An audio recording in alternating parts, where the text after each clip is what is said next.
Welcome to the Idea Pod, a podcast dedicated to exploring and interrogating professional, biomedical, and applied ethics here at the University of Leeds.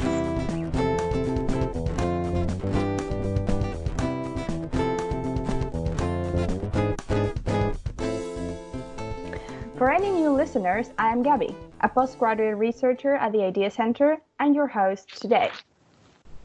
In this episode, we're going to drift away from our previous topics, and we're going to be discussing a very peculiar thing, love drugs.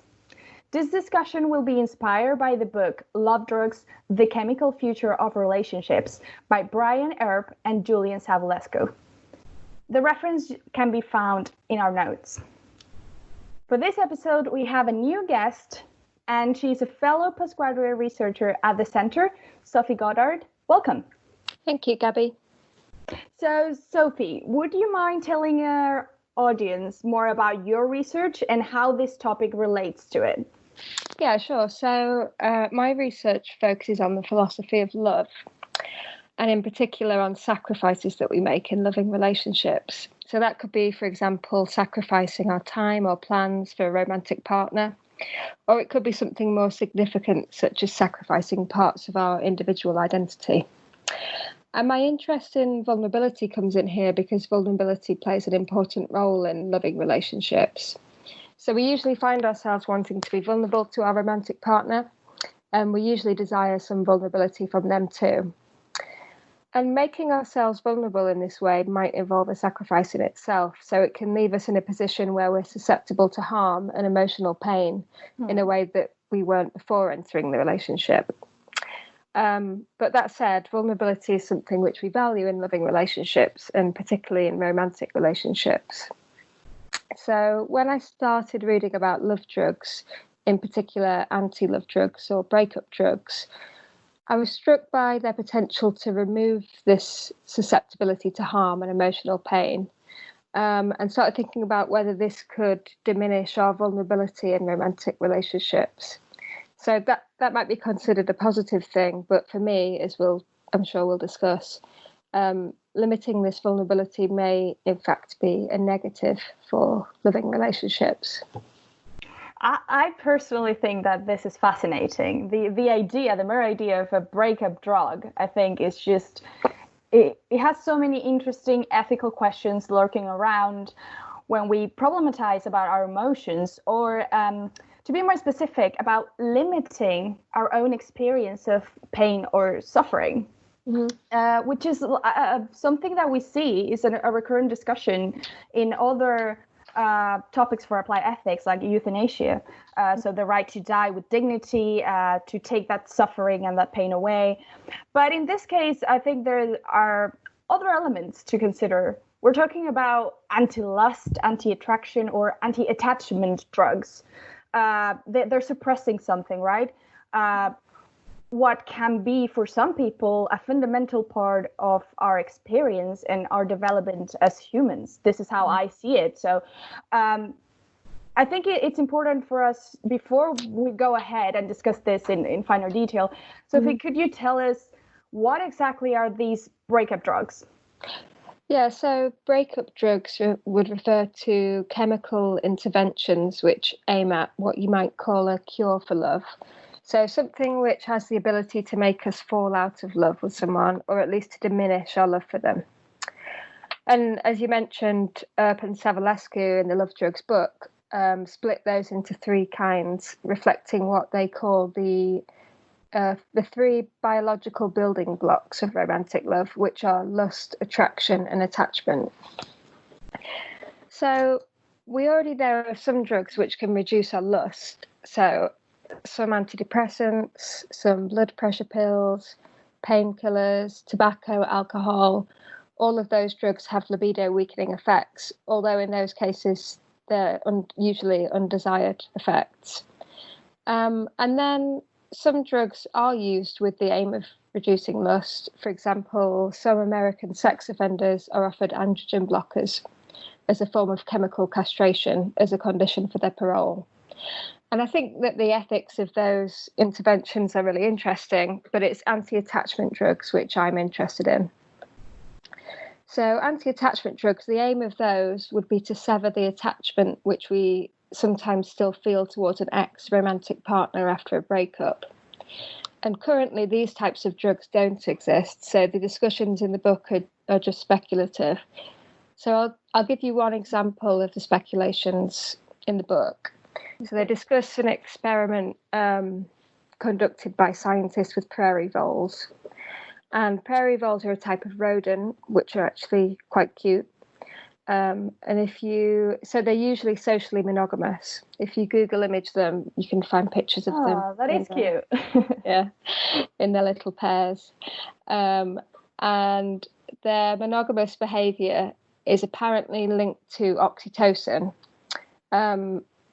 which oxytocin is a hormone that plays a role in social bonding, sex and birth in mammals, including humans. So usually after mating, the oxytocin levels in the voles would increase and they would form a monogamous bond. So in this study, the voles were injected with oxytocin or oxytocin blockers. And it showed that increasing the oxytocin levels facilitated a bond even without the mating, and blocking the oxytocin prevented a bond even after mating, when usually a bond would be formed. That's not so cute. Yeah, sorry anymore. to ruin that image. But yeah, so you can see the way they're going, the implications there. But that kind of intervention hasn't been tested on humans, and of course it might be quite hard to justify that ethically. But they do, in the book, they do speculate on some other ways that we could manipulate our oxytocin levels when it comes to human attachments. So things like taking drugs such as cocaine and methamphetamine would raise our dopamine levels. So they suggest that if we were to do that before a sexual encounter, then the dopamine increase as a result of the sexual encounter won't be so high, and that in turn may decrease the sort of felt specialness of the sex, and that could potentially prevent an attachment from being formed. And then they also speculate about some drugs which we could use to manipulate our memories of a certain person, or manipulate the emotional reactions that we have when we see them, with the aim of dissolving existing attachments. Oh, it's interesting that you mentioned that sort of erasing or manipulating the memories, because it reminds me about the technology used in The Eternal Sunshine of the Spotless Mind. Yeah, very good movie. If you're not familiarized with the movie, basically the protagonist, a former couple, undergo a procedure to erase their relationship. So it is a type of breakup intervention that makes us, as viewers, question the role of phenomenological experience in a broader sense of human experience. So is it that, this love or this relationship that we establish a collection of memories, or can phenomenological experience be constructed depending on what it is that we remember? So I think overall it's an interesting phenomenon. Yeah. And but despite some of the interesting features we can find in this discussion about, the subconscious impulses or social interactions and the creation and recognition of the self, we're here to ask a very practical question. Should we develop these types of drugs? What is your take on this? What are some of the reasons given in favor of this development? So I think the main reason would be to relieve suffering. So the emotional pain of a breakup, and that seems like a really good reason. Mm-hmm. But I mean, some people might think that the type of suffering that we're talking about in particular isn't always a bad thing. So suffering can sometimes have instrumental value. For example, in sports and physical training, physical pain can help us to improve and gain strength and resilience. So we might think that there's some instrumental value in our emotional pain. Maybe it can help us to build emotional resilience. Right. Yeah. And then I think we might also think that to sever that attachment prematurely would prevent us from benefiting from other things, such as the appropriate reflection which often takes place after a breakup. So sometimes we kind of have some retroactive sense making after a breakup, which can make a difference to how we understand the relationship, how we remember it, how we might learn from it for future relationships. But I guess not everybody would agree with those points. And even if we do agree, there are some cases in particular which might come to mind where we think that the suffering is just not worth this instrumental value. So they do use an example in the book, which is where someone's in love with their abuser and they're unable to get over them. And in that case, I think it's where the attachment is clearly dangerous and unhealthy. I think that if anti-attachment drugs could help that person to move on and seek a healthier relationship, then it seems uncontroversial that that would be a good thing. Right. So then we have some good arguments stating that it can be acceptable in extreme cases in which we suffer some sort of addiction, let's call it some sort of love addiction, in which cases it seems logical that if the type of bond we have created is hurting us in a physical or a mental way, then we have good enough reasons to preserve our well-being by attending our disease. So we see this as a problem, as a disease, and so these drugs will basically be a way of treating ourselves. So addictions usually, I would say, result in unreasonable, illogical, or any type of irrational behavior. Hence, treating cases like this, the one you mentioned, seem to be acceptable as long as there are cases in which we're not just seeking an avoidance of painful experience, but rather fixing a chemical imbalance, right? Yeah. But I am now curious because, a lot of people I think would agree, well, this seems like a good idea. It seems like a good way of, treating people with serious issues. But what are some reasons we have to be against this type of drugs? So aside from what we just spoke about, so the instrumental value that we might find in breakups, I think anyway that we have an important reason not to use these anti-attachment drugs in particular, and that reason is related to vulnerability. So when we fall in love with someone, we make ourselves vulnerable to them and to the possibility of them causing us emotional pain. And that's, of course, not just related to breakups. So we can be hurt by them, angry at them, and disappointed by them in the relationship as well. And although we often see vulnerability as a bad thing, vulnerability does actually play a positive role in loving relationships, and it makes certain things possible which we find meaningful, such as care and trust and intimacy. So I would argue that anti-attachment drugs, in their capacity to allow us to switch off our attachments at will, have the potential to diminish this vulnerability by providing a kind of safety parachute. And then in turn, the potential to diminish the meaningfulness of our relationships. I see. So, obviously, vulnerability will be a key element for your argument. And so that vulnerability arises from our state of love. If we're in love, we are making ourselves vulnerable, exposing ourselves, and that's part of how we live it.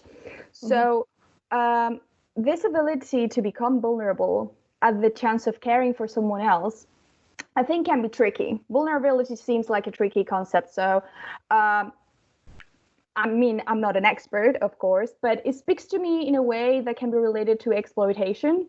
So, of course, I can see the side that you're trying to show, which is just how vulnerability has to do with care and trust. But that care and trust also has another side, which is, by making us fragile, we are exposing ourselves to be dominated, controlled, manipulated, or even destroyed. So how do you see this tension? Yeah, I think that you're right. So through making ourselves vulnerable to someone else, we do risk being exploited by them. So that's one way that they could respond to our vulnerability. But as you also said, we also open up an opportunity for them to respond by caring for us, which is an important part of love. Mm-hmm. And we hope that they would make themselves vulnerable to us so that we can care for them too. But I think you're right that vulnerability can be tricky. So there's definitely some contexts in which we don't want vulnerability to exist. So an example might be like an employee-employer relationship. So we don't want to open ourselves up to exploitation by our employer.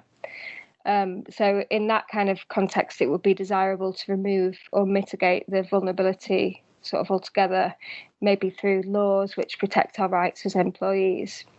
But I think that loving relationships, that's a different context. So particularly romantic relationships, vulnerability is something that we desire, and it does give value and meaning to our relationships. So, of course, it's true that we can be exploited by a romantic partner, and that wouldn't be a good thing. But it's also necessary to be able to open up a space for caring and some other important things. So I like that sort of idea of how vulnerability is opening up a space to care about the other, and it sort of sets up the relationship in a way that is symmetric. So there seems to be something about that vulnerability, which is obviously a core aspect of the development of love. Is there something else about that desire of mutual vulnerability, something about that care? Yeah, so care is one thing. Vulnerability is also linked to trust. So trust is another thing that we see as important to romantic relationships. And if I never display any vulnerability or weakness to my partner, then they might think that I don't trust them, and vice versa. And then most people also desire and value intimacy in romantic relationships. And intimacy requires vulnerability too, because to be intimate with someone, we have to share things with them that we share with very few others, and that always carries a risk that they could use it against us to harm us in some way. Okay, so we have, just to make a tiny summary, we've mentioned care, we have the value of trust, and we have this intimacy that needs protection, that we desire and we value as well. These are some of the reasons that make vulnerability so important, because it facilitates these things. If, as you say, these drugs could affect vulnerability, what type of vulnerability then you think could be affected by these anti-attachment drugs? Well, first, I'll just acknowledge an obvious answer that might come to mind, which is that it would affect the post-breakup pain and grief that we often go through. And obviously we discussed that this could in some way prevent us from benefiting from some instrumental goods like reflection, understanding and building resilience. But I mean, interestingly, we do already do this to some extent. So we might use alcohol or antidepressants or other drugs to numb some of that pain, post-breakup pain. Right. So it would be like breakup drugs act like a numbing device for our grief. So pretty much mimicking our use of alcohol or other means to escape reality that we already use, right? And there is potential of this, like for these drugs, to be far more accurate and maybe even, without any side effects of other means we currently use. So not a depressive state following a big night out drinking. So we could still see, there might be a better way of doing it. Maybe these drugs will take that, annoyance away. Yeah, so I think from that point of view, that would be a good reason to develop these drugs, to avoid those negative side effects, but still reduce that post-breakup pain. But my view is that anti-attachment drugs actually have a wider potential scope to affect vulnerability in love and relationships rather than just at that post-breakup stage. Right. So understanding this basically is not just about the emotional pain of a breakup that arguably could be, improved by these drugs. So, is there, in your opinion, something else attached to that previously mentioned vulnerability that we're trying, to keep? What is this? Yeah, so I think that the important worry for me here is with the potential for anti-attachment drugs in their capacity to allow us to switch off our attachments at will, to diminish our vulnerability in relationships and, in turn, the meaningfulness of our relationships.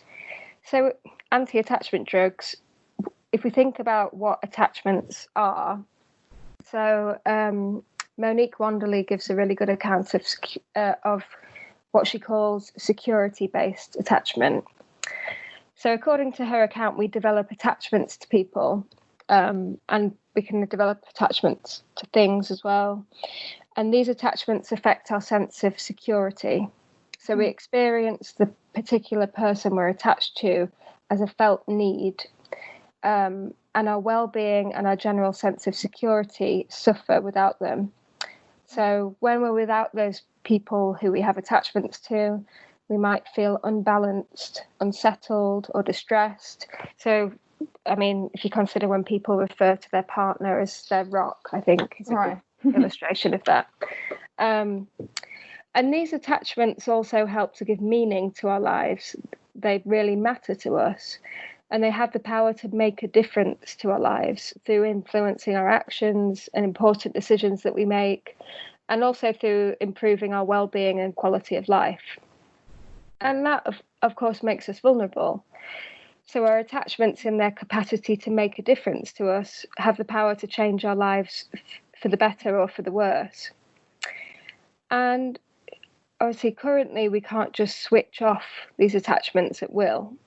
And if we could do this with an anti-attachment drug, I would argue that we wouldn't be vulnerable in the same way, and that this power that our attachments have to make a difference to our lives would be diminished in some way. So I've been trying to think of an analogy for this. It's not a perfect analogy, but if you imagine a musician, so she really enjoys performing in the studio, but it just doesn't compare to performing in front of a live audience. There's something about the vulnerability of playing live in front of an audience which she can't get from playing in the studio. So obviously not a perfect analogy because there's a few variables at work there. But what I'm getting at is that there's something about vulnerability and something about there being something at stake there, which for the musician makes performing live more meaningful to her. Yeah, I like how you're basically portraying this as if we remove the capacity of vulnerability in a loving relationship and everything that this entails, because it's not just about being in a state of vulnerability, it's about everything else, how it relates to care, how it relates to trust, how it relates to how we conceive ourselves, how we build ourselves, and how we relate to others. So it is just not about, being able to switch off certain attachments. It has to do with, an experience of love, how we as humans experience love. Yeah, exactly. And so my thought is that with the anti-attachment drugs, if I know that I can just switch off my attachment to somebody at will, then there's just less at stake there for me. And so my whole experience of the relationship will be different, and I won't be vulnerable in the sense that I would be if I couldn't do so. So although we do have good reasons to develop anti-attachment drugs, which we've mentioned, such as a potentially more effective way of relieving our emotional pain, and the power to be able to intervene in those problematic cases where attachments are unhealthy and dangerous, I want to argue that we shouldn't develop these drugs in the form of an attachment dissolving drug, something as powerful as that, because they have the potential to diminish that vulnerability that we find in loving relationships. And that would diminish other important goods which vulnerability gives rise to and which make our relationships meaningful, like care and like trust and intimacy. And then, I mean, there's not time to discuss this, but I think there's a wider point to consider here too, which is if we have this kind of safety net which diminishes our vulnerability, might we begin to lose our capacity to be vulnerable to each other on a more general sense? And that speaks to a wider concern about technology and chemical enhancements and their potential to affect parts of human nature which are really important to us. I mean, I'm fascinated with this discussion. Honestly, I think it's a very interesting topic for sure. I have loads of other things that I wish I had time to cover, but I think that, that closing bit that you just said leaves us with an interesting question, some food for thought about how technology and the development of these chemical adjustments can interfere with our human nature and make us question if it is worth it. Should we actually make these trade-offs, and at what cost? So eventually takes us to the question about, the more philosophical question of what constitutes human nature and, what exactly is making us more or less human. So thank you, Sophie, for a very stimulating conversation for sure. Thanks, Gabby. It was a pleasure to have you. I hope everyone enjoyed it. Thanks for listening. That's all for today. Until next time.